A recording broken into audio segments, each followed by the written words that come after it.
Hello बच्चों, आप सभी का स्वागत है आपका अपना ही क्लास स्टडी फॉर पर्पस में। और आज हम लोग पढ़ने वाले हैं गणित के पार्ट 6 जो कि त्रिभुज है। आज त्रिभुज में थेल्स प्रमेय को हल करेंगे जो आपके लिए और आपके बोर्ड पर रिजल्ट काफ़ी महत्वपूर्ण है। देखिए, आपको हम बता दें कि थेल्स प्रमेय आपके बोर्ड परीक्षा में सीधे 5 नंबर का सवाल पूछा जाता है। ठीक है छोटू, इसलिए आप लोग ध्यान से देखिएगा और समझने का प्रयास कीजिएगा। चलिए, सवाल यह है, यदि किसी एक त्रिभुज की भुजा के समांतर, ठीक ना, यदि किसी एक त्रिभुज की भुजा के समांतर खींची गई रेखा अन्य दो भुजाओं, देख लीजिएगा, दो भुजाओं को भिन्न भिन्न बिंदुओं पर काटे तो अन्य दो भुजाएं एक ही अनुपात में विभाजित होती है। ठीक ना, चलिए थोड़ा समझ लेते हैं सवाल को। सवाल देख लिया आप लोग। चलिए, यही सवाल है, इस सवाल को साइड कर देते हैं और समझने के प्रयास करते हैं हम लोग। ठीक है छोटू, चलिए मान लीजिए कि एक त्रिभुज है। हम मान लेते हैं कि जो त्रिभुज हमारी है वो ABC है। उसमें भी बोला गया है कि त्रिभुज आपका ABC है। एक त्रिभुज है तो हम एक त्रिभुज का नाम दे दिए ABC। और भुजा के समांतर न DE एक रेखा खींचे, समांतर भुजा के समांतर रेखा खींचे जो, देखिए कहा गया है ना, अन्य दो भुजाओं को भिन्न भिन्न बिंदुओं पर काटे तो, देखिए अन्य दो भुजा जो है AB भुजा थी जो उसको क्या करते काट देती। चलिए क्लियर, तो अन्य दो भुजाएं एक ही अनुपात में विभाजित होती है। चलिए क्लियर है, तो हमें सिद्ध क्या करना है ना, जब DBC के समांतर DE जो रेखा खींचे, क्या करें छोटू, दो भिन्न भिन्न बिंदुओं पर काट रही तो दो भुजाएं एक ही अनुपात में विभाजित कर रही है। तो हमें सिद्ध क्या करना है ना, सिद्ध यही करना है, सिद्ध करना है ना, AD बटा में DB और AE बटा में EC, हमें यही सिद्ध करना है। इसको सिद्ध करने के लिए हम अपने मन से E से N AB बिंदु पर अभिलंब डालें और D से M AC बिंदु पर क्या छोड़ू, लंब डाल दिए। क्लियर, इसके बाद हम BE को मिला दिए, उसके बाद DE को मिला दिए। देखिए अभी हम जितने भी काम किए इनमें वो सभी लिखेंगे हम लोग। ठीक है छोटू, तो चलिए दिख रहे हैं आप लोग को। चलिए लिखेंगे, दिया गया है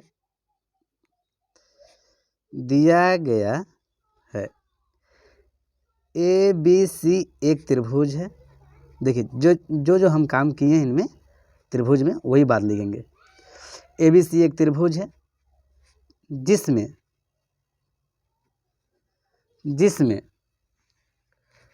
BC के समांतर DE रेखा खींचे जो DE AB के बिंदु D पर D तथा AC के बिंदु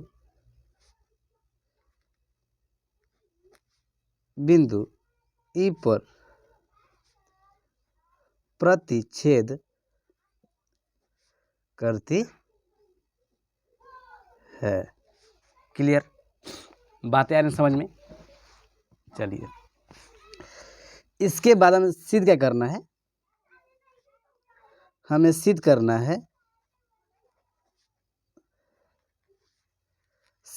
छोटू AD बटा में DB और AE बटा में EC। छोटू जो अपने मन से हम AB बिंदु पर EN लंब डाले हैं वो क्या लिखेंगे हम लोग, रचना में लिखेंगे। क्या लिखेंगे, रचना में। क्लियर, लिखेंगे EN अभिलंब है AB पर तथा DM अभिलंब है AC पर, अभिलंब है AC पर। ठीक ना, डाल दे रहे हैं AC पर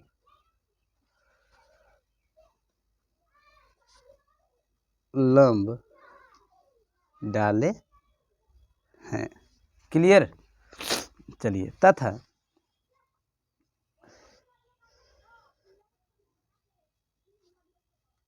बी ई और डी एम को मिला दिए।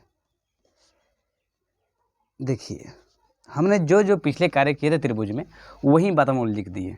ठीक छोटू, चलिए ई एन अभिलंब डाला गया है ए बी पर, जो ई एन अभिलंब डाले छोटू किस डाले हैं ए बी पर।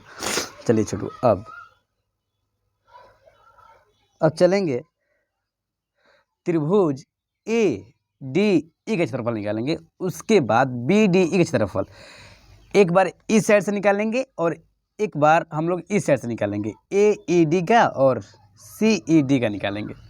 ठीक ना, तो चलिए छोटू लिखेंगे त्रिभुज ए डी ई का क्षेत्रफल, देखते रहिएगा आप लोग, ए डी ई का क्षेत्रफल। आपको बता दें कि त्रिभुज का क्षेत्रफल जो सूत्र होता है वह सूत्र यह होता है कि 1/2 गुने आधार गुने ऊंचाई। ठीक है, चलिए तो हम आपको लगले बताएं कि एक बार हम लोग इस साइड से चलेंगे ए डी ई को, तो आप बता दीजिए ये त्रिभुज ए डी का क्षेत्रफल में आधार क्या हो जाएगा, 1/2 गुने आधार क्या हो जाएगा छोटू, ए डी आधार हो जाएगा, ऊंचाई क्या है जो इन अभिलंब डाले हैं जी, ये मेरा क्या है ऊंचाई ई एन। क्लियर, इसको समीकरण 1 मान लेंगे। दिख रहा है आप लोगों को ना, देख लीजिए अच्छे से छोटू। इसके बाद चलेंगे हम लोग त्रिभुज बी डी ई का क्षेत्रफल, बी डी ई का क्षेत्रफल, बात समझ में आ रही है आप लोगों को। बी डी ई का क्षेत्रफल निकालेंगे, त्रिभुज बी डी ई का क्षेत्रफल। चलिए त्रिभुज क्षेत्रफल क्या होता है, 1/2 गुने आधार गुने ऊंचाई। चलिए आधार गुने ऊंचाई। थोड़ा सा कैमरा हिल रहा है, ठीक ना, चलिए कोई बात नहीं। 1/2 आधार कितना हो जाएगा, तो बी डी आधार हो जाएगा जी, बी डी गुने ऊंचाई क्या हो जाएगा ई एन। ये क्या हो जाएगा छोटू, समीकरण 2। इतना क्लियर है आप लोगों को। चलिए इसके बाद हम लोग लिखेंगे, इसके बाद दूसरे पेज पर, इसके बाद लिखेंगे छोटू समीकरण 1 और समीकरण 2 को भाग करेंगे। ठीक छोटू, चलिए इसको हटा देते हैं। चलिए छोटू इसके ऊपर समीकरण 1 और 2 को भाग देने पर आप लोग सिर्फ देखते रहिए, 2 को भाग देने पर। अब बता दीजिए समीकरण 1 कितना है, त्रिभुज ए डी का क्षेत्रफल और कितना आया है 1/2 गुने ए डी गुने ई एन और त्रिभुज बी डी का क्षेत्रफल। ठीक ना, यही दोनों में भाग देंगे, समीकरण 1 और 2 से भाग देने पर लिखेंगे त्रिभुज ए डी का क्षेत्रफल 1/2 गुने ए डी गुने ई एन। उसके बाद लिखेंगे हम लोग त्रिभुज बी डी ई का क्षेत्रफल, बी डी ई का क्षेत्रफल 1/2 गुने बी डी गुने ई एन। जो कटने लायक उसको कटा देंगे। चलिए 1/2 से कट गया, ई एन से ई एन कट गया, बचा क्या, बच्चा हम लोगों का त्रिभुज ए डी ई का क्षेत्रफल। बात समझिएगा, त्रिभुज ए डी का क्षेत्रफल ए डी बटन क्या है, त्रिभुज बी डी ई का क्षेत्रफल, जो हमारा बच्चा है क्या छोटू बी डी। यह हमारा हो जाएगा समीकरण 3। बात समझ में आ रही है, अभी तक आप लोग समझ में आया ना। देखिए पहले क्या काम किए हम, चलिए बाद में समझा देंगे फिर से आप लोगों को। इसके बाद छोटू एक बार हम लोग ए ई डी चलेंगे, बस समझिए एक बार AED और एक बार छोटे चलेंगे CED को। क्लियर। अभी हम लोग ना ADE के क्षेत्रफल निकाले, फिर BDE के क्षेत्रफल निकाले। अब की बार हम लोग त्रिभुज AED का निकालेंगे ताकि जो AC बिंदु पर लंब डाले हैं वह आ जाए। ठीक है, तो चलिए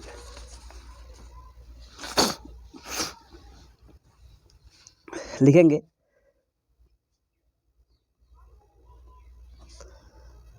फिर से। ठीक है, तो चलिए लिखेंगे त्रिभुज AED का क्षेत्रफल, AED का क्षेत्रफल 1/2 गुने आधार गुने ऊंचाई। देखिए पूरे विस्तार से आप लोग को हम समझा रहे हैं। चलिए 1/2 गुने आधार कितना हो जाएगा, AE गुने ऊंचाई कितना हो जाएगा, DM। ठीक ना, ऊंचाई क्या आ जाए छोटू, DM, क्योंकि हमने AC बिंदु पर जो DA क्या छोटू अभिलंब है। ठीक ना, इन लंब डाले हैं जी।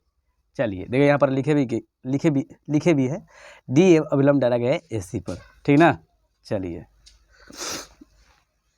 ये हमारा जो हुआ छोटू वो समीकरण 4 हो जाएगा।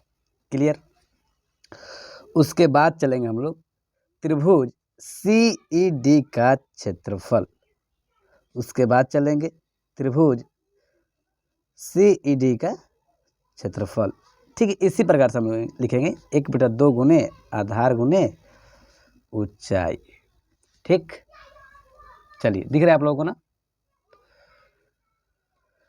चलिए छोटू 1/2 आधार कितना हो जाएगा, CE गुने क्षेत्रफल कितना हो जाएगा, DM।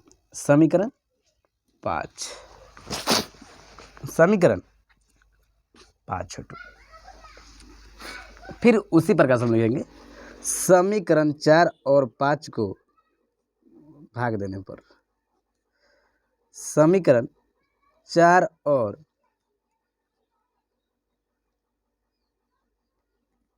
लाइट कट गया एक। ठीक ना, समीकरण 5 को भाग देने पर, तो बताइए समीकरण 4 कितना है। समीकरण 4 है त्रिभुज AED के क्षेत्रफल 1/2 गुने A गुने DM। त्रिभुज CED क्षेत्रफल है 1/2 गुने CE गुने DM। ठीक ना, चलिए इसके बाद क्या करेंगे हम लोग, भाग देंगे इसको। तो त्रिभुज AED का क्षेत्रफल बटा में त्रिभुज, दिख रहा है ना आप लोगों को। चलिए दिख रहा है त्रिभुज CED का क्षेत्रफल। क्लियर। चलिए क्या है छोटू, 1/2 गुने आधार कितना है, AE गुने DM, 1/2 गुने CE गुने DM। जो कटने लायक है उसको कटा देंगे, D से DM कट जाएगा, AE से बचा क्या छोटू। आप चलो छोटू हम लोग अगले पेज पर क्या करेंगे, अगले पेज बनाएंगे। अब सिर्फ आप लोग देखते रहिए। चलिए फिर हम लोग बच्चा क्या लिखेंगे, हम जो बच्चा है लिखेंगे छोटू। चलिए लिखेंगे त्रिभुज AED का क्षेत्रफल, AED का क्षेत्रफल बटा में त्रिभुज CED का क्षेत्रफल। कितना आया था, AE बटा में CE। इसको मान लें छोटू हम लोग समीकरण 6। क्लियर। चलिए इसके बाद लिए छोटू, इसके बाद लिखेंगे, चलिए इसके बाद छोटू लिखेंगे हम लोग जो BD है। देखिए एक मिनट, हाँ जो BDE है और जो CED है छोटू, जो BDE है वो CDE है, तो भाई किसके अंतर्गत है बताइए। तो एक ही आधार में है जी, DE के अंतर्गत है नहीं, BDE, बात समझिए छोटू। BDE और CED किसके अंतर्गत छोटू, DE के अंतर्गत है, ठीक ना। एक ही आधार क्या है हमारा, DE है। तो यही बात लिख देंगे हम लोग, ठीक है छोटू, लिखेंगे किंतु त्रिभुज BDE और त्रिभुज CED एक ही आधार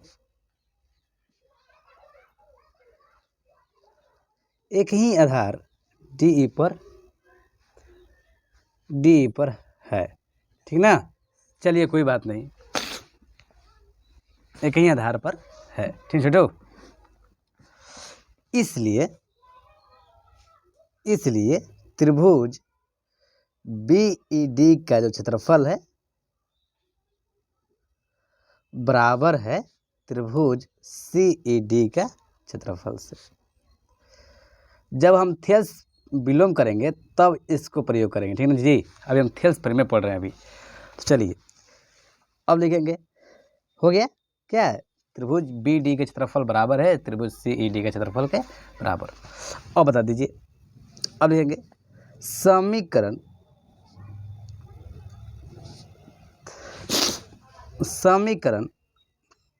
3 और समीकरण 6 में हम पाते हैं कि देखिए हम लोग क्या पाते हैं। समीकरण 3 क्या है छोटू, समीकरण 3 है AD बटा में BD, और समीकरण 6 क्या है, एक मिनट, समीकरण 6 क्या है, AE बटा में CE। क्लियर। चलिए तो समीकरण 3 हम पाते हैं AD बटा में BD बराबर है समीकरण 6 में क्या है छोटू, AE बटा में CE। तो इस प्रकार से हम लोग का प्रूफ हो गया, और हमें प्रूफ यही करना था नहीं जी, AD बटा में BD और AE बटा में AC। चलिए अब आप लोग उतार लीजिए, फिर से आपको एक बार समझा दें। चलिए छोटू,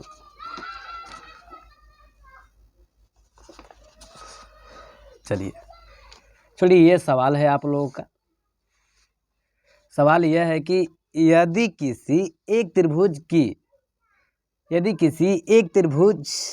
की भुजा के समांतर खींची गई रेखा अन्य दो भुजाओं को भिन्न भिन्न बिंदु पर काटे तो अन्य दो भुजाएं एक ही अनुपात में विभाजित होती है। हमने इसी के आधार पर त्रिभुज ABC माने, ठीक ना, और BC के समांतर ना D एक रेखा खींचे, जो लिखे देखिए ABC एक त्रिभुज है जिसमें BC के समांतर D रेखा खींचे, जो D है ना AB के D बिंदु तथा AC के E बिंदु पर क्या करती है, प्रतिच्छेद करती है। और हम अपने मन से रचना में डाले हैं, E से M तक लंब खींचे AB के बिंदु पर, और D से M तक क्या कीजिए, लंब डाले किसके बिंदु पर, AC के बिंदु पर। वही बात हम लिखे हैं। उसके बाद हमने B से E को मिला दिए और D को C से मिला दिए, हमने वही बात लिखे थे, ठीक है छोटू। इसके बाद हमें सिद्ध करना था कि AD बटा में DB बराबर AE बटा में AC। कोई दिक्कत नहीं है ना आप लोग को। चलिए ये हमको सिद्ध करना था कि वो दो भागों में बांट देती है जी। जब BC के समांतर जो रेखा खींचते हैं आप, तो वो दो भागों में बांट देती है, AD बटा में BD और AE बटा में EC, यही दो भाग है ना, हमें यही सिद्ध करना था। और रचना में जो हम डाले वही लिखे, EN अविलंब डाले हैं, EN लंब डाले हैं AB पर तथा DM लंब डाले हैं AC पर, ठीक ना, तथा BE और DM को मिला दिए हैं। अब लिखें छोटू, त्रिभुज AD का क्षेत्रफल 1/2 गुने आधार गुने ऊंचाई। त्रिभुज का क्षेत्रफल सूत्र होता है 1/2 गुने आधार गुने ऊंचाई। तो 1/2 गुने आधार कितना है, AD है, ऊंचाई कितना है, EN है। तो उसके बाद लिखें छोटू, इसको समीकरण 1 माननी है, क्या माननी है, 1। उसके बाद लिखें छोटू, देखो एक बार ADE को एक बार फिर चलाएं छोटू BDE को, ठीक ना। चलिए क्या हो जाएगा, त्रिभुज BD के क्षेत्रफल 1/2 गुने आधार गुने ऊंचाई, तो 1/2 गुने आधार कितना, BD गुने EN। ठीक, इतना पहले काम किए हैं, तो पहले आप लोगों से है कि आप लोग स्क्रीनशॉट ले लीजिए, पहले आप लोग स्क्रीनशॉट ले लीजिए। चलिए स्क्रीनशॉट ले लिए आप लोग, विश्वास है, चलिए ले लिए ना स्क्रीनशॉट छोटू। चलिए इसके बाद क्या किए हम, समीकरण 1 और 2 को भाग दे दिए हैं, बात समझिएगा। उसके बाद जो समीकरण 1 और 2 प्राप्त हुआ था हमें, समीकरण ए डी ई का क्षेत्रफल निकाले थे, त्रिभुज बी डी का क्षेत्रफल जो हमें प्राप्त हुआ था, इनका क्या किया, हम भाग कर दिए। ठीक, जब भाग किए तो हमें प्राप्त हुआ त्रिभुज, देखिए जब भाग किए हम छोटे, देखिए 1/2 से 1/2 खत्म हो गया और ई एन से ई एन खत्म हो गया, तो क्या बचा है, त्रिभुज ए डी का क्षेत्रफल बराबर ए डी, त्रिभुज बी डी का क्षेत्रफल बटा में बी डी, समीकरण क्या हुआ, 3 प्राप्त हुआ। फिर इसी प्रकार से हम लोग ना यहाँ पर त्रिभुज ए डी का क्षेत्रफल नहीं लिखे हैं, हम इधर चल रहे हैं, तो हम सोचे कि क्यों हम ए ई डी को मान लेंगे, ठीक ना, तो हम ए ई डी को माने हैं, आप ए डी ई को लिए तो कोई दिक्कत है नहीं, ठीक है। तो चलिए हम आपको ए ई डी इसलिए माने हैं ताकि हमारा आधार ए ई आ जाए, ठीक है। चलिए फिर से त्रिभुज ए ई डी का क्षेत्रफल 1/2 गुने आधार गुने ऊंचाई, 1/2 गुने ए ई गुने डी एम, समीकरण 4 मान लिया इसको। इसके बाद त्रिभुज सी ई डी का क्षेत्रफल निकाले, 1/2 गुने आधार गुने ऊंचाई, 1/2 गुने सी गुने डी एम, इसको समीकरण 5 मान लिए। अब लिखे समीकरण 4 और समीकरण 5 को भाग देने पर, समीकरण 4 और समीकरण 5 को भाग देने पर त्रिभुज ए ई डी का क्षेत्रफल बटा में त्रिभुज सी ई डी का क्षेत्रफल 1/2 गुने ए गुने डी एम बटा में 1/2 गुने सी गुने डी एम, तो 1/2 से 1/2 घटा दिए, डी एम से डी एम, क्या बचा छोटू, ए बटा में सी, क्लियर। इसके बाद जो हमें प्राप्त हुआ था वे छोटू हमें ये प्राप्त हुए थे, एक मिनट पहले आप लोग स्क्रीनशॉट ले लीजिए, पहले आप लोग स्क्रीनशॉट ले लीजिए ताकि आप उतार कर घर बना सकते हैं। चलिए ले लिए, चलिए छोटू ये भी ना छूटे, अभी इसको भी ले लीजिए आप। चलिए इसके बाद क्या किया हम, त्रिभुज ए ई डी का क्षेत्रफल त्रिभुज सी ई डी का क्षेत्रफल जो है ए बटा में सी, इसको हम समीकरण 4 मान लिए। किंतु हमें पता है कि जो त्रिभुज बी डी ई और सी ई डी का क्षेत्रफल एक ही आधार पर डी ई पर है, नहीं देखिए तो एक मिनट आपको शुरू से दिखाते हैं, देखिए फिर समझाते हैं आपको। जो बी डी ई है, जो सी ई डी है, वो क्या छोड़िए एक ही आधार के नीचे है ना जी, एक ही आधार डी ई पर है, वही बात लिखे है, ठीक ना। इसलिए त्रिभुज बी डी का क्षेत्रफल बराबर है सी ई डी का क्षेत्रफल। इसलिए अब समीकरण 3 और समीकरण 4 में हम पाते हैं, अब बराबर है दोनों, इसलिए हम समीकरण 3 और समीकरण 6 में, सब छोटे 4 बोलते हैं, समीकरण 3 और समीकरण 6 में हम पाते हैं कि ए डी बटा में बी डी और ए बटा में सी, जो इनकी संगत भुजाएं हैं इनको हम ले लिए। देखिए समीकरण 3 में आया था ए डी बटा में बी डी, और जो समीकरण 6 आया था वो आया था ए बटा में सी, तो इस प्रकार से हम लोग ले लिए ए डी बटा में बी डी बराबर में ए बटा में सी। इस प्रकार छोटे सवालों को हल किए, तो आप लोगों का जो 5 नंबर सवाल थे छोटो हल कर दिए, ठीक ना। चलिए आज के लिए इतना ही, अब हम मिलते हैं छोटो अगले क्लास में। आज के लिए इतना ही, बाय। और अब तैयारी आप लोग ज़बरदस्त कीजिए, अब ज़्यादा दिन समय बचा नहीं है बोर्ड परीक्षा में, ठीक ना। चलिए छोटो बाय।